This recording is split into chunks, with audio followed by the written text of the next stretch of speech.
Small steps are better than no steps എന്ന് ഞാൻ കേട്ടിട്ടുണ്ട്. അതായത് ചെറിയ ചുവടുകൾ, ചവിട്ടുപടികൾ എന്ന് കരുതി നമ്മൾ പലതിനെയും വേണ്ടെന്ന് വെക്കരുത്. ചെറിയ ചുവടുവയ്പ്പല്ലേ, എന്തിനാണ് ഈ ചെറിയ ചുവടുവയ്പ്പ്? എനിക്ക് വലിയ ചുവടുകൾ വയ്ക്കണം. ഒന്നുമില്ലാത്തതിനേക്കാൾ ഭേദം ചെറുത്, അതിൽ തന്നെ മുന്നോട്ട് സഞ്ചരിക്കുക. വലിയ സ്വപ്നങ്ങളായിരിക്കും, വലിയ ദർശനങ്ങളുണ്ടാകും, വലിയ ഗോളാണ് മുന്നിലുള്ളത്, അതിനുവേണ്ടിയാണ് ഇറങ്ങിത്തിരിച്ചത്. എന്നാൽ ചെറിയ ചുവടുകൾ വെച്ച് മുന്നോട്ട് പോവുക. ഒരാനയെ തിന്നണമെങ്കിലും ഒരു കടിയിൽ ആരംഭിക്കണമെന്നുള്ള ചൊല്ലുപോലെ ചെറുതിൽ ആരംഭിക്കുക. ഒന്നും ചെയ്യാതിരിക്കുന്നതിനേക്കാൾ ചെറിയ ചുവടുകൾ വയ്ക്കുക. എനിക്ക് പണം ഉണ്ടായിട്ട് ഞാൻ അത് ചെയ്യും, ഞാൻ വലിയൊരു ലോൺ എടുത്തിട്ട് ഇത് ചെയ്യും എന്ന് പറഞ്ഞിരിക്കാതെ കയ്യിലുള്ളത് കൊണ്ട് ചുവടുകൾ വയ്ക്കുക. ഒന്നുമില്ലാതെ ചുവടുകൾ വയ്ക്കുക. ദൈവരാജ്യത്തിലും ഇത് തന്നെ, ഈ ഭൂമിയിലെ ജീവിതത്തിലും ഇത് തന്നെ. എല്ലാത്തിനും ഫോർമുല ഒന്ന് തന്നെയാണ്: ചെറിയ ചുവടുകൾ. അതിനെ വില കുറഞ്ഞ് കാണരുത്. ചെറുതായി തുടങ്ങുക. പ്രാർത്ഥിക്കാനാണോ? ചെറുതായി പ്രാർത്ഥിച്ചു തുടങ്ങുക. പ്രസംഗിക്കാനാണോ? ചെറുതായി. ആദ്യം തന്നോട് തന്നെ പ്രസംഗിക്കുക, രണ്ടാമത് വീട്ടിലുള്ളവരോട് പ്രസംഗിക്കുക, മൂന്നാമത് അയൽവാസികളോട് പ്രസംഗിക്കുക. അങ്ങനെയുള്ളവരാണ് പിന്നത്തേതിൽ ലോകം മുഴുവനും പ്രസംഗിക്കുന്നവരും സഞ്ചരിക്കുന്നവരുമായി മാറുന്നത്. ചെറുതിൽ ആരംഭിക്കുക. അതിനായിട്ട് യേശുവിൻ്റെ കൃപ നിങ്ങളോട് കൂടി ഇരിക്കട്ടെ. ഈ സത്യം നിങ്ങൾക്ക് നിങ്ങളുടെ ജീവിതത്തിൽ പ്രായോഗികമാക്കാൻ യേശു കർത്താവ് കൃപ തരട്ടെ. ഇന്ന് അപ്പോസ്തലപ്രവൃത്തി 9-ാം അധ്യായത്തിലേക്ക് നമ്മൾ വരികയാണ്. അപ്പോസ്തലപ്രവൃത്തി 8 ഏകദേശം ഫിലിപ്പോസിൻ്റെ ചരിത്രത്തിൽ നിറഞ്ഞു നിന്ന ഒരു ചരിത്രമാണ്. ഇവിടെ ഇതാ വീണ്ടും ശൗൽ രംഗപ്രവേശനം ചെയ്യുകയാണ്. 7-ാം അധ്യായത്തിൽ ശൗൽ സ്തെഫാനോസിൻ്റെ കൊലയ്ക്ക് കൂട്ടുനിന്നവനാണ്, സപ്പോർട്ട് ചെയ്തവനാണ്. മാത്രമല്ല അപ്പോസ്തലപ്രവൃത്തി ആരംഭിക്കുമ്പോൾ, 8-ാം അധ്യായം ആരംഭിക്കുമ്പോൾ സഭയ്ക്ക് വലിയ ഉപദ്രവം നേരിട്ടു. അതിൻ്റെ ലീഡർ വേണമെങ്കിൽ ശൗലാണെന്ന് പറയാം. അദ്ദേഹത്തെക്കുറിച്ചാണ് ഇവിടെയും ഈ അധ്യായത്തിലും ആരംഭിക്കുന്നത്. 8-ാം അധ്യായത്തിലും 7-ാം അധ്യായത്തിലും അദ്ദേഹത്തെക്കുറിച്ച് ചെറുതായി പറയുന്നു. എന്നാൽ ഇവിടെ കാര്യമായിട്ട് അദ്ദേഹത്തെക്കുറിച്ച് പറയുകയാണ്. ചെറിയ ഭീഷണികളൊക്കെ മുന്നോട്ട് പോകുന്തോറും വലിയ ഭീഷണികളായി മാറാം. 7-ഉം 8-ഉം അധ്യായത്തിൽ കാണാത്ത ഭീകരമായ ഒരു അന്തരീക്ഷം ഇതാ ശൗല് അടുത്ത പദ്ധതികൾ ആവിഷ്കരിക്കുകയാണ്. ഇതുപോലെ യേശുക്രിസ്തുവിൻ്റെ സഭയ്ക്ക് വേണ്ടി രാപ്പകൽ കുത്തിയിരുന്ന് പദ്ധതിയിട്ട് ഈ മാർഗത്തെ ഇല്ലാതെയാക്കാൻ എന്തെല്ലാം ആവിഷ്കരിക്കാമോ അതെല്ലാം ഓരോരുത്തരും ചെയ്യുന്നുണ്ട്. അന്നും ഇന്നും അവർക്ക് വിജയിക്കാൻ കഴിഞ്ഞിട്ടില്ല. അതിൻ്റെ തെളിവാണ് ഇവിടെ പറയുന്ന ഈ ചരിത്രം. ശൗല് അങ്ങനെ ഒരു വ്യക്തിയായിരുന്നു. ഇവിടെ വായിക്കുന്നത് അപ്പോസ്തലപ്രവൃത്തി 9:1. ശൗൽ കർത്താവിൻ്റെ ശിഷ്യന്മാരുടെ നേരെ ഭീഷണിയും കൊലയും നിശ്വസിച്ചുകൊണ്ട് മഹാപുരോഹിതന്റെ അടുക്കൽ ചെന്നു. ദമസ്കോസിൽ ഈ മാർഗക്കാരായ വല്ല പുരുഷന്മാരെയോ സ്ത്രീകളെയോ കണ്ടാൽ, ഇതിൻ്റെ ലീഡർമാരൊന്നും വേണ്ട, ഈ മാർഗത്തിലുള്ള ഒരാളെ കണ്ടാൽ, ഒരു സ്ത്രീയെ കണ്ടാൽ പോലും അവരെ പിടിച്ചു കെട്ടി യെരുശലേമിൽ കൊണ്ടുവരത്തക്കവണ്ണം അവിടുത്തെ പള്ളികൾക്ക് അവനോട്, മഹാപുരോഹിതനോട് അധികാരപത്രം ഉണ്ടാക്കി, പുതിയ നിയമം ഉണ്ടാക്കിയെടുത്തു, പുതിയ രേഖകൾ ഉണ്ടാക്കിയെടുത്തു, പുതിയ നിയമങ്ങൾ നിലവിൽ വന്നു. ഈ മാർഗക്കാർ പിടിച്ചു കെട്ടപ്പെടും, തുറങ്കിലടക്കപ്പെടും, ചാട്ടവാറിൽ അടിക്കപ്പെടും, കൊല ചെയ്യപ്പെടും. ഇതൊക്കെ ഈ നിയമത്തിലുള്ള ഒരു കാര്യമാണ്. അതിൻ്റെ ലീഡറാണ് ശൗൽ. ആരെയും ഒതുക്കിക്കളയാൻ പദ്ധതിയിടുകയാണ്. ഈ മാർഗം മുന്നോട്ട് പോകരുത്. ഈ മാർഗക്കാരെ ഇല്ലാതെയാക്കണം. വർഷങ്ങൾക്ക് മുമ്പ് ഒരു 100ഓളം വർഷങ്ങൾക്ക് മുമ്പ് വോൾട്ടയർ എന്ന ഒരു നിരീശ്വരവാദി ഈ ഭൂമിയിൽ ജീവിച്ചിരുന്നു. അദ്ദേഹം സുവിശേഷത്തിനെതിരെ, ബൈബിളിനെതിരെ പോലും വെല്ലുവിളി നടത്തി. അദ്ദേഹം പറഞ്ഞു, 100 വർഷങ്ങൾക്ക് ശേഷം ബൈബിൾ എന്ന ഈ പഴഞ്ചൻ പുസ്തകം ഏതെങ്കിലും ഒരു പുരാതന ലൈബ്രറിയിലെ ഏറ്റവും അറ്റത്തിരിക്കുന്ന ഒരു പഴഞ്ചൻ ഓർമ്മയുടെ പുസ്തകമായി മാറും എന്ന് പറഞ്ഞ വോൾട്ടയർ എന്ന് പറഞ്ഞ മഹാനായ മനുഷ്യന് 101 മുറികളുള്ള ഒരു കൊട്ടാരമുണ്ടായിരുന്നു. 100 വർഷങ്ങൾക്ക് ശേഷം, എനിക്ക് തോന്നുന്നു അത്രയും വന്നില്ലെന്ന് തോന്നുന്നു, അദ്ദേഹത്തിൻ്റെ കാലശേഷം ബൈബിൾ സൊസൈറ്റി അദ്ദേഹത്തിൻ്റെ വീട് വിലക്കെടുത്തിട്ട് പല ഭാഷകളിലുള്ള ബൈബിളുകൾ ഈ 101 മുറികളിലും അടുക്കി വെച്ചു. ആര് പറഞ്ഞു ബൈബിൾ ഒരു പഴഞ്ചൻ പുസ്തകമായി പുരാതന കാര്യങ്ങൾ സംഗ്രഹിക്കുന്ന ഒരു ശാലയിലുണ്ടാകുമെന്ന് പറഞ്ഞ അതേ മനുഷ്യൻ്റെ വീട് ബൈബിൾ സൊസൈറ്റി വിലക്കെടുത്തു. Bible society. പുസ്തകത്തോട് കളിക്കരുത്. ദൈവത്തിൻ്റെ വചനം എബ്രായർ 4:12 പോലെ ഇരുവായി തലയുള്ള ഏത് വാളിനേക്കാൾ മൂർച്ചയുള്ളതാണ്. സന്ധി മജ്ജകളെയും പ്രാണനെയും പോലെയും വേർപിടിവിക്കും വണ്ണം തുളച്ചു കൊല്ലുന്നതും അന്തരേന്ദ്രിയങ്ങളെ ശോധന ചെയ്യുന്നതുമാണെന്ന്. വചനത്തോട് മാത്രം കളിക്കരുത്. വചനത്തോട് കളിച്ചു കഴിഞ്ഞാൽ അവൻ രക്ഷിക്കപ്പെടും, അവൻ്റെ കുടുംബം ശാനപ്പെടും, എതിർത്തവൻ സുവിശേഷ വേലക്കറങ്ങും. ഇങ്ങനെയുള്ള ചരിത്രങ്ങളൊക്കെ ഈ കേരള മണ്ണിൽ ഉണ്ടായിട്ടുണ്ട്, വടക്കേ ഇന്ത്യയുടെ മണ്ണിൽ ഉണ്ടായിക്കൊണ്ടിരിക്കുന്നു. സുവിശേഷത്തോട് മാത്രം കളിക്കരുത്. വചനം ദൈവമാണ്. വചനത്തെ ആർക്കും ഇല്ലാതെയാക്കാൻ കഴിയില്ല. നിങ്ങൾക്ക് ബൈബിളിനെ ഇല്ലാതെയാക്കണമെങ്കിൽ അതിനു വേണ്ടി ഒറ്റ കാര്യം, നിങ്ങൾക്ക് ദൈവത്തെ ഇല്ലാതെയാക്കാൻ കഴിഞ്ഞാൽ നിങ്ങൾക്ക് വചനത്തെ ഇല്ലാതെയാക്കാൻ കഴിയും. യേശു പറഞ്ഞു, ആകാശവും ഭൂമിയും മാറിയാലും ഈ വചനം ഒഴിഞ്ഞു പോകില്ല എന്ന് പറഞ്ഞ് യേശുവിൻ്റെ വാക്കിനെ വെല്ലുവിളിക്കാൻ കഴിയുന്ന ഒരു ഭീഷണിയുമില്ല. ഇതാ ശൗല് ശിഷ്യന്മാരെ നേരെ ഭീഷണിയും കൊലയും പ്രഖ്യാപിച്ചിരിക്കുകയാണ്. അധികാരപത്രമുള്ളവനാണ്, എന്തും ചെയ്യാൻ കഴിവുള്ളവനാണ്. അതൊരു സ്ത്രീയെ കണ്ടാൽ, പെൺകുട്ടിയെ കണ്ടാൽ എല്ലാം പിടിച്ചുകൊണ്ട് പോകാൻ അത്ര ഭയങ്കര അധികാരം അദ്ദേഹത്തിൻ്റെ കയ്യിലുണ്ട്. അങ്ങനെ 3-ാമത്തെ വാക്യത്തിലോട്ട് വരുമ്പോൾ, അവൻ പ്രയാണം ചെയ്ത് ദമസ്കോസിനോട് സമീപിച്ചപ്പോൾ പെട്ടെന്ന് ആകാശത്തു നിന്നൊരു വെളിച്ചം അവൻ്റെ ചുറ്റും മിന്നി. അവിടം കൊണ്ട് പരിപാടി ഏകദേശം തീർന്നു. അധികാരപത്രവുമായി ആദ്യത്തെ യാത്രയാണ്. ഉള്ളിൽ ഒത്തിരി സന്തോഷമുണ്ട്. ദൈവജനത്തെ പിടിച്ചു കെട്ടണം, ഈ മാർഗക്കാരെ കണ്ടാൽ ആക്രമിക്കണം. ദമസ്കോസിനോട് അടുത്തേ ഉള്ളൂ. ദമസ്കോസിൽ ഈ മാർഗക്കാരെ തീർക്കണം. ദമസ്കോസിനോട് അടുത്തപ്പോൾ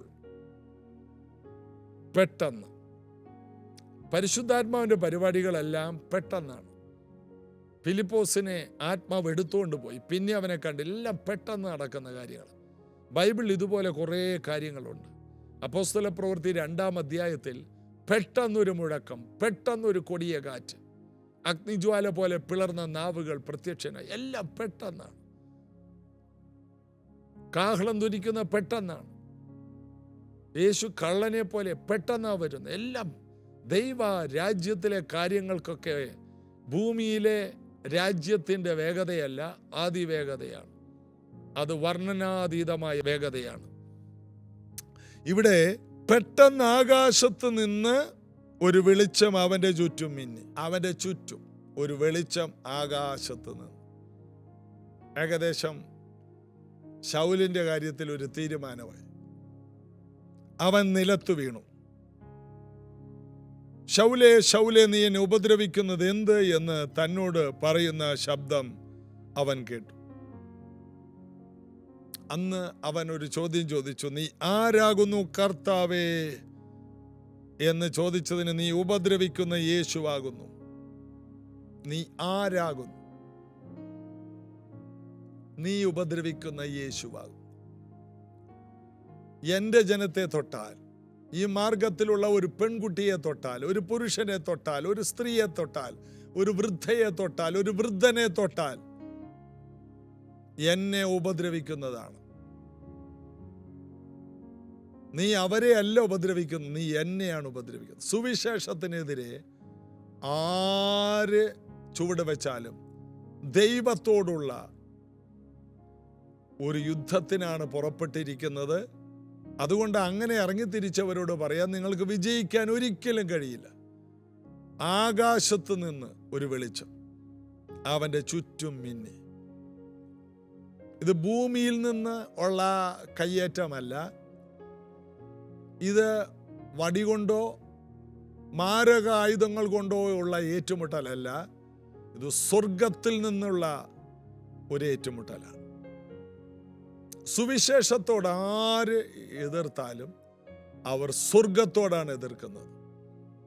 രാജാതി രാജാവിൻ്റെ രാജ്യത്തോടാണ് അവർ എതിർക്കുന്നത്. 100% പറയാൻ നിങ്ങൾക്ക് ജയിക്കാൻ കഴിയില്ല. ബൈബിൾ പറയുന്നു. ബൈബിളിന് മാറ്റമില്ല. ഇത് ഞാൻ പറഞ്ഞതല്ല, എൻ്റെ വായിൽ നിന്ന് വന്ന ഒരു വാക്കല്ല, ഇത് ബൈബിളിലെ ചരിത്രമാണ്. ആർക്കും സുവിശേഷത്തെ മറിക്കാൻ കഴിയില്ല. നീ ആരാകുന്നു കർത്താവേ? നീ ഉപദ്രവിക്കുന്ന യേശുവാകുന്നു ഞാൻ. അവിടെ ഇവന്റെ അധികാരപത്രം കയ്യിൽ നിന്ന് തെറിച്ചു പോയി കാണും. ഇവൻ തെറിച്ച് മണ്ണിൽ കിടക്കുകയാണ്.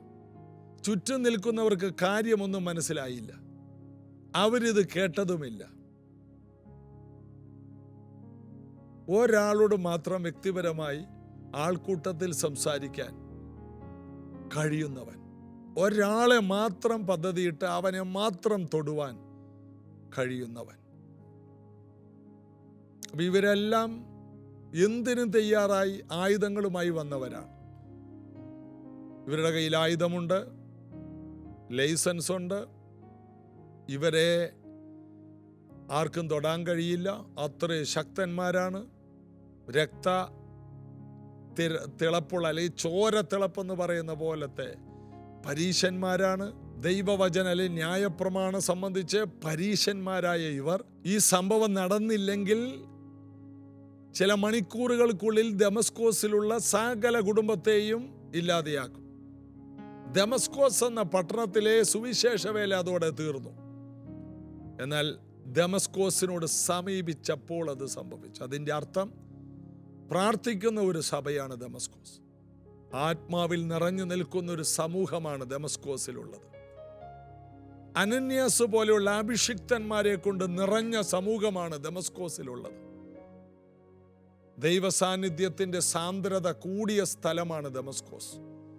അതിനോട് എല്ലാ സ്ഥലത്തോട് അടുക്കുന്നത് പോലെ ദമസ്കോസിന് അടുക്കാൻ കഴിയില്ല എന്നിവിടെ കാണുന്നു. അതിൻ്റെ അർത്ഥം നന്നായി പ്രാർത്ഥിക്കുന്ന, ആത്മാവിൽ ജ്വലിച്ചു നിൽക്കുന്ന ഒരു സഭയെ തൊടാൻ, അതിനെ മറിക്കുവാൻ, ഒരു കുടുംബത്തെ തകർക്കാൻ ആർക്കും കഴിയില്ല. യെരൂശലേം മതിലില്ലാതെ തുറന്നു കിടക്കും, എന്നാൽ ഞാൻ അവർക്ക് ചുറ്റും തീ മതിലായിരിക്കും. ഇതൊരു തീ മതിലാണ്. ദമസ്കോസിന് ചുറ്റും, ദമസ്കോസിലെ സഭയ്ക്ക് ചുറ്റും ദൈവം കർത്താവ് തീമതിലായിട്ട് നിന്നു. ഒരാളെ തൊടാൻ ആർക്കും കഴിഞ്ഞില്ല. ഒരു കൂട്ടായ്മയെ തകർക്കാൻ ആർക്കും കഴിഞ്ഞില്ല. ഒരു മീറ്റിംഗ് നിർത്താൻ ആർക്കും കഴിഞ്ഞില്ല. ഒരാരാധനയിൽ കലഹമുണ്ടാക്കാൻ ആർക്കും കഴിഞ്ഞില്ല. ഒരാളെ അറസ്റ്റ് ചെയ്യാൻ ആർക്കും കഴിഞ്ഞില്ല. അതുപോലെ ഇടപെട്ട ദൈവത്തിൻ്റെ പ്രവൃത്തി നടന്ന സ്ഥലമാണ് ദമസ്കോസ്. പ്രാർത്ഥിക്കുന്ന സഭകൾ ഈ നിലവാരത്തിൽ എഴുന്നേറ്റ് വരും. ആരാധിക്കുന്ന സഭകൾ ഈ നിലവാരത്തിൽ എഴുന്നേറ്റ് വരട്ടെ. പരിശുദ്ധാത്മാവിൻ്റെ വലിയ പകർച്ചകൾ രാജ്യത്ത് വലിയ അനുഗ്രഹങ്ങൾ കൊണ്ടുവരട്ടെ. എന്തിനാണ് സഭകൾ? സഭകൾ ദേശത്തുണ്ടെങ്കിൽ സമാധാനം ദേശത്തുണ്ടാകും, സ്വസ്ഥത ദേശത്തുണ്ടാകും, ജനങ്ങൾ ദൈവത്തെ അറിയും, സത്യാരാധനയിലേക്ക് കടന്നു വരും. വിശുദ്ധമായ ജീവിതത്തിലേക്ക് ജനങ്ങൾ കടന്നു വരും. അഭിഷേകത്തിലേക്ക് ജനങ്ങൾ കടന്നു വരും. കൃപകളിലേക്ക് കടന്നു വരും. സകല ബുദ്ധിയും കവിയുന്ന ദൈവ സമാധാനം കൊണ്ട് സഭകൾ നിറയുമെന്നേ. വലിയ ആത്മപകർച്ചയുടെ സീസൺ സഭ മുഖാന്തിരം ജനങ്ങൾ കാണും. ആത്മഹത്യയുടെ വക്കിലെത്തിയ കുടുംബങ്ങൾ ജീവനിലേക്ക് വരും. തകർന്ന കുടുംബങ്ങൾ പണിയപ്പെടും. അകന്നുപോയ ബന്ധങ്ങൾ അടുത്തു വരും. ഇതിനൊക്കെ വേണ്ടിയാണ് സഭ. സഭ ആർക്കും ദോഷമല്ല. സഭ എല്ലാവർക്കും അനുഗ്രഹമാണ്. സഭ എല്ലാവരുടെയും സമാധാനമാണ്. ശൗലിനും സഭ ഒരു അനുഗ്രഹമായി മാറി. ശൗല് പിന്നത്തേതിൽ ഒരു വലിയ അപ്പോസ്തലനായി മാറി. ഇതൊക്കെയാണ് നമ്മൾ പിന്നീട് വായിക്കുന്ന ചരിത്രം. അപ്പോസ്തല പ്രവൃത്തിയിൽ ഇനി അങ്ങോട്ട് ശൗലിൻ്റെ ചരിത്രം അങ്ങോട്ട് തുടങ്ങുകയാണ്. ശൗല് പൗലോസായി മാറുന്നു. 3 സ്വർഗത്തോളം എടുക്കപ്പെടുന്നു. അപ്പോസ്തലന്മാരിൽ ഏറ്റവും ശ്രേഷ്ഠനായി മാറുന്നു. യേശു കർത്താവിനെ നേരിട്ട് കണ്ടിട്ടില്ലെങ്കിലും പല അനുഭവത്തിലൂടെ തനിക്ക് എൻകൗണ്ടറുകൾ വ്യക്തിപരമായി യേശുവുമായി ഉണ്ടാകുന്നു. അസാധാരണമായ ജീവിതത്തിൻ്റെ ഉടമയായി ശൗൽ എന്ന ചെറിയ മനുഷ്യൻ പരീശൻ തീരുന്നു. ചരിത്രം പറയുന്ന ഒരു 18 കപ്പലോളമുണ്ടായ സമ്പന്നനായ ഒരു യഹൂദന്റെ ഏകമകൻ പിന്നത്തേതിൽ ക്രിസ്തു നിമിത്തമെല്ലാം ചപ്പും ചവറുമെന്നെണ്ണി നല്ല പോർ പൊരുതി ഓട്ടം തികച്ചു വിശ്വാസം കാത്തു എന്ന് ജീവിതത്തിൻ്റെ ലക്ഷ്യം സഫലീകരിച്ചതിൻ്റെ ആനന്ദം വിളിച്ചു പറയുന്നു. അതിമനോഹരമായ ചരിത്രമാണ് അദ്ദേഹത്തിൻ്റെ ചരിത്രം. അദ്ദേഹത്തിൻ്റെ ലേഖനങ്ങൾ നമ്മെ ചലിപ്പിക്കുന്നു. അദ്ദേഹത്തിൻ്റെ ജീവിതം നമുക്കൊരു വെല്ലുവിളിയാണ്. ഞാൻ നിങ്ങൾക്ക് വേണ്ടി ദൈവത്തിൻ്റെ എരിവോടെ എരിയുന്നു എന്ന് പറയുന്ന അദ്ദേഹം യേശുവിനെ പോലെ എരിവും ദൈവത്തെ പോലെ തീഷ്ണതയും ഉള്ളവനായിരുന്നു. അങ്ങനെ സുവിശേഷം എത്തിയിട്ടില്ലാത്ത രാജ്യങ്ങളിലേക്ക് സുവിശേഷത്തിൻ്റെ ഒരു കൊടുങ്കാറ്റായി ഈ ശൗൽ മാറുന്നതും പിന്നത്തേതിൽ കാണാം. കർത്താവ് അനേകരെ ഇന്ന് സുവിശേഷത്തിന് ആക്രമണം അഴിച്ചുവിടുന്നവരെല്ലാം ശൗലിനെ പോലെ അനുഗ്രഹിക്കപ്പെട്ടവരായി പൗലോസുമാരായി മാറട്ടെ. അനുഗ്രഹിച്ച് പ്രാർത്ഥിക്കുന്നു. നമുക്ക് പ്രാർത്ഥിക്കാം. യേശുവേ, സുവിശേഷത്തിനെതിരായി ദൈവസഭകൾക്കെതിരായി എഴുന്നേൽക്കുന്ന ഓരോ വ്യക്തികളും ശൗല് രൂപാന്തരപ്പെട്ടതുപോലെ പൗലോസായി ഉയർന്നു വന്നതുപോലെ നിഷ്ഠൂരനും ഉപദ്രവിയും ദൂഷകനും അപ്പോസ്തലന്മാരിൽ ഏറ്റവും ശ്രേഷ്ഠനായി മാറിയതുപോലെ വലിയ രൂപാന്തരങ്ങൾ, വലിയ മാറ്റങ്ങൾ, വലിയ ചലനങ്ങൾ, സുവിശേഷ വിരോധം എവിടെയെല്ലാം ഉണ്ട് അവിടങ്ങളിൽ ഉണ്ടാകട്ടെ. ആ സഹോദരങ്ങളെ കുടുംബമായി ഞങ്ങൾ അനുഗ്രഹിക്കും. സുവിശേഷത്തിനെതിരെ എഴുന്നേറ്റവരെല്ലാം അവരുടെ അറിവില്ലായ്മയിലാണ്. ഞങ്ങൾ അവരോട് ക്ഷമിക്കുന്നു. ഞങ്ങളവരെ അനുഗ്രഹിക്കുന്നു. അവർ രക്ഷിക്കപ്പെടട്ടെ. യേശുവിൻ്റെ കൃപ അവരെ അനുഭവിക്കട്ടെ. അവരുടെ കുടുംബങ്ങളിൽ സമാധാനമുണ്ടാകട്ടെ. ഈ രക്ഷയുടെ സന്തോഷം അവരും അനുഭവിക്കട്ടെ. യേശുവിൻ നാമത്തിൽ ആമേൻ. കർത്താവിൻ്റെ നാമത്തിൻ്റെ മഹിമയ്ക്കായി ഓരോ ദിവസത്തെയും ഈ പ്രാർത്ഥന കൂട്ടായ്മ കാരണമായി തീരട്ടെ. നാളെ ഇതേ സമയത്ത് നമുക്ക് വീണ്ടും കാണാം.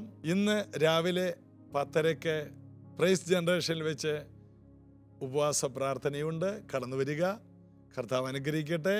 നമുക്ക് ഒരുമിച്ച് ചില നിമിഷങ്ങൾ കൂടി പാടി കർത്താവിനെ ആരാധിക്കാം.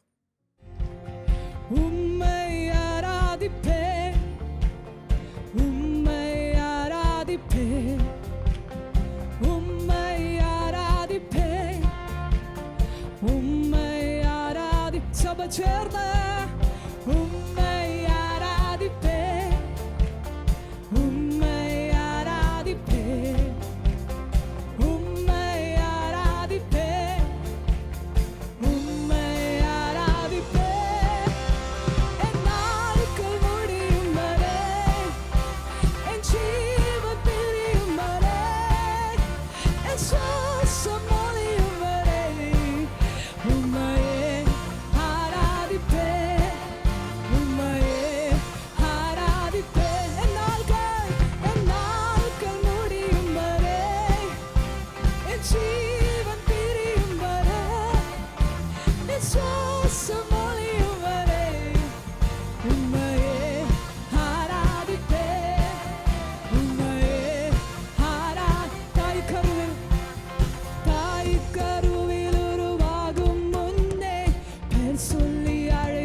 ജീവൻ തന്നീരേ.